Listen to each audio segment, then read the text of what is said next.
Hello guys, welcome back to my YouTube channel Nishi craft gallery. स्वागत है आपका मेरे क्राफ्टिंग वर्ल्ड में। आज हम पेपर फ्लूट बनाने जा रहे हैं क्योंकि जन्माष्टमी बहुत ही पास आ गई है।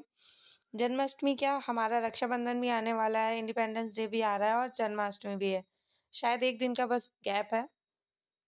चलिए मैं आपको प्रोसेस दिखाती हूँ जिसमें हमने सिर्फ पेपर का यूज़ किया और ग्लू का यूज़ किया है। बहुत ही अच्छा आइडिया है और मैंने इसे पूरा ओरिजिनल लुक देने की कोशिश करी है। आप वीडियो में देख सकते हैं बैक से मैंने उसको कैसे किया और मैं फ्रंट से भी वैसा कर रही हूँ जैसा होता है रियल फ्लूट में।